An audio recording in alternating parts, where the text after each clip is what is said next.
السلام عليكم ورحمة الله وبركاته حبايب قلب وز الغاليين. النهاردة ان شاء الله هنعمل لكم قرنبيط كلنا بنحبه.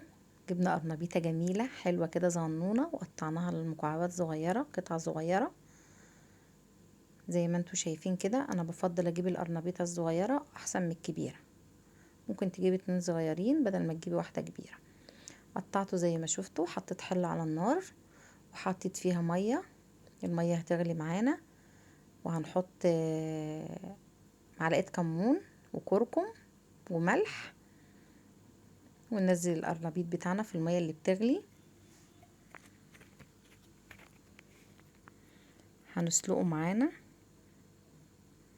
يعني عايزة وقت السليق ما يعديش ال4 دقايق، من 3 دقايق ل4 دقايق. تبصي في الساعة بتاعتك كده عشان ما يستويش معانا قوي، لانه كل ما بيكون واخد السوا المظبوط تلاقيه مسكر كده والعروش بتاعته مسكرة وجميلة. احنا كده حطيناه في المية اللي بتغلي، سبته 4 دقايق بالظبط. وجهزت معايا في طبق مية ساقعة من التلاجة.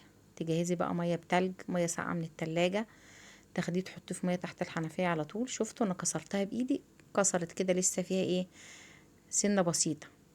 هتكمل بقى في القلية. لكن لو سويتيه زيادة عن اللازم هيبقى مهري معاكي وما بيبقاش مسكر. لازم يبقى فيه كسرة بسيطة كده. هنطلعه على المية الساقعة على طول عشان نعمل له صدمة توقف معانا طريقة السوا. اهو ما شاء الله القرنبيط كتير في السوق دلوقتي، واكلة جميلة وفي متناول كل الجميع يعني.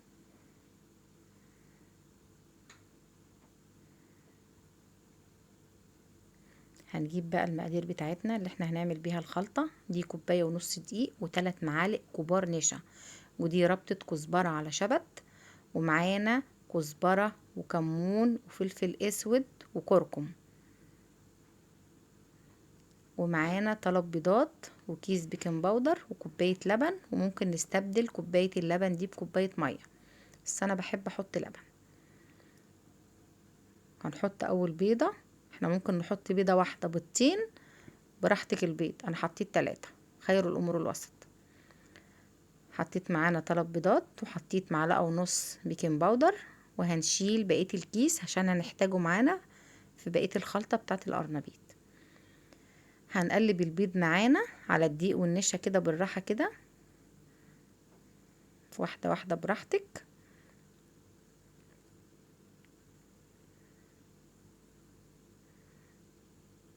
وهنجيب كوباية اللبن وننزل بيها تدريجيا مش مرة واحدة. كل ما نحتاج هنحط، ولو احتاجنا تاني لبن ومفيش ممكن نزود بمية، ما عندناش اي مشكلة. وممكن تبقى مية خالص من غير لبن. هنقلبها كويس لغاية ما الكتولات تتفك مننا، تفك معانا.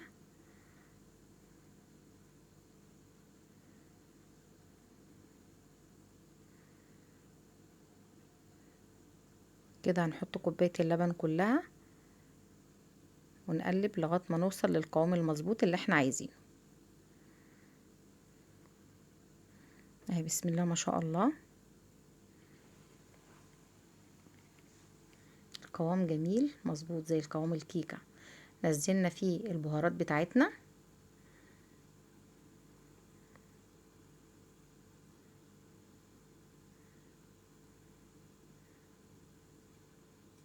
هنقلب تقلبتين وننزل بالخضرة.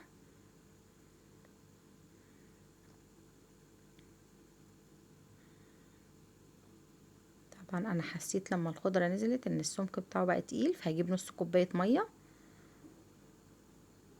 تقيل معايا، هجيب نص كوباية مية. دي معلقة توم باودر، كنت ناسي احط توم. مفروض معلقة توم مهروس فريش او باودر عادي. الباودر ده انا اللي عاملاه على ايدي، فطبعا توم قوي. انا اللي منشفه التوم وعاملاه في كبة الخلاط. وممكن تحطي توم مهروس فريش.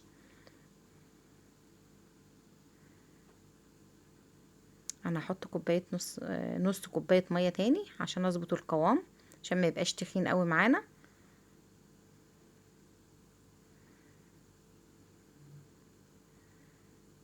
زي ما قلت لكم حسيته انه تخين وتقيل كده، فجبت نص كوبايه ميه وظبطت بيها القوام.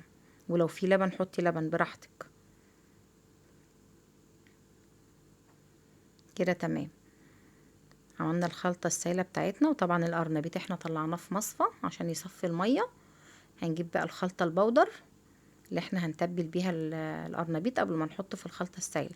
برضو كوبايه ونص دقيق، 3 معالق نشا، كزبره، كمون، فلفل اسود، كركم، بابريكا، ملح، بقية كيس البيكنج باودر. هنقلب كل المقادير مع بعضها، الكمون والكزبرة والفلفل الاسود والكركم والبابريكا والملح والبيكنج باودر، كل حاجة تندمج مع بعضها. هنجيب بقى القرنبيط بتاعنا الجميل نحطه في الدقيق. هنجيب قطعة القرنبيط، طبعا احنا حاطين الزيت معانا دلوقتي على النار بيسخن، وهنجيب قطعة القرنبيط نحطها في الدقيق وننفضها كويس زي ما انتوا شايفين كده. ننفضها كأنها معانا على جنب. تاني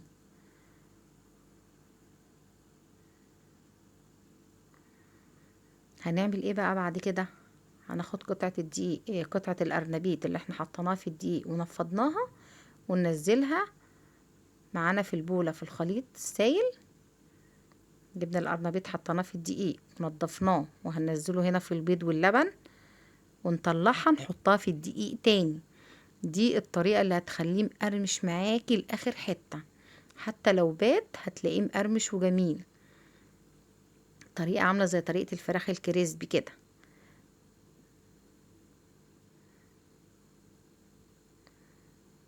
نقول تاني، بننزل القرنبيط في الدقيق وننفضه وننزله في الخليط اللي هو البيض واللبن والخضرة، ونرجع نطلعه تاني نحطه في الدقيق، وبعد كده نحطه في قلب الزيت على النار. تمام.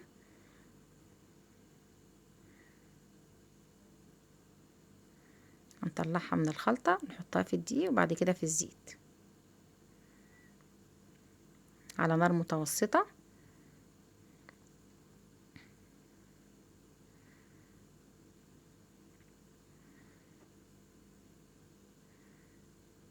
بيقرمش من اول ما حطيتيه في الزيت ما شاء الله.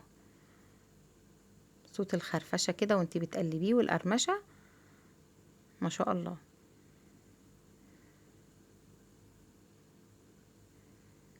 حاجة مش صعبة علينا ولا حاجة، اهي حاجة سهلة وجميلة. القرنبيط حلو جميل ما شاء الله الموسم بتاعه. هنطلعه بقى في مصفى كبيرة او على شبكة. انا طلعته على الشبكة بتاعت الشواية، ما طلعتوش على سيرفيس تحتيه مناديل عشان ما يشربش زيت من اللي هو مطلعه.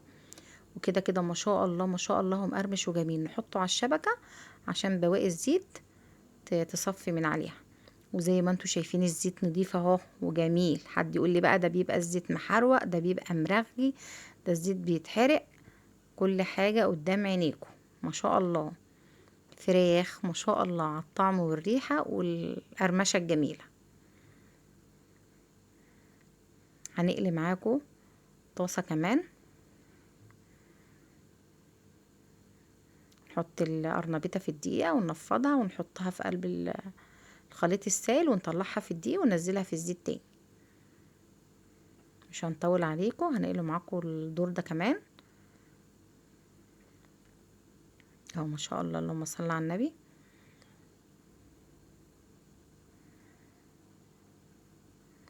انا بعمل القرنبيط على طول ما شاء الله بيبقى حلو جميل ومقرمش، بس الطريقة دي بتخليه مقرمش اكتر. حتى لو بات هيفضل مقرمش زي ما هو، واطفالكم كلهم هيحبوها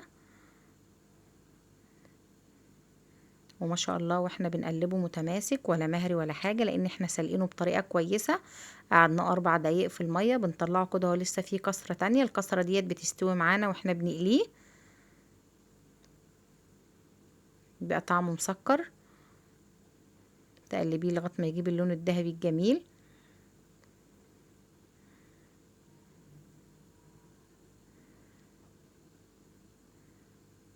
ما شاء الله. عايزه اقول لكم من كتر حلاوته الاولاد قالوا ان احنا عايزين سندوتشات منه في المدرسه تاني يوم.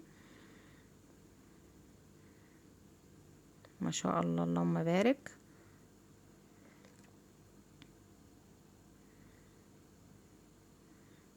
خدوا اللون الجميل هنطلعه معانا، يبقى تطلعيه على شبكه عشان الزيت الزياده ينزل. انا جبت الشبكه بتاعت الشوايه يعني اتصرفت.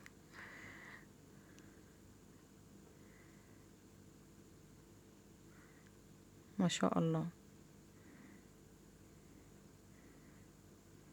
قرنبيط ده ولا فراخ يا اخواتي؟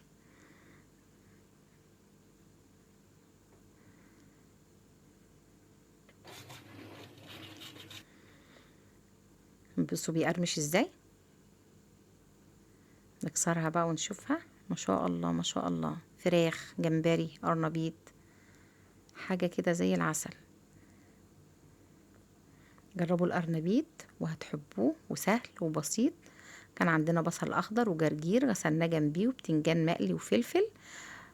لو الوصفة بتاعتنا عجبتكم ما تنسوش اللايك والشير والاشتراك في القناة عشان يوصلكوا كل جديد. ما شاء الله، فراخ ده ولا قرنبيط زي ما قلت لكم. وبألف هنا وشفا يا حبايب قلبي.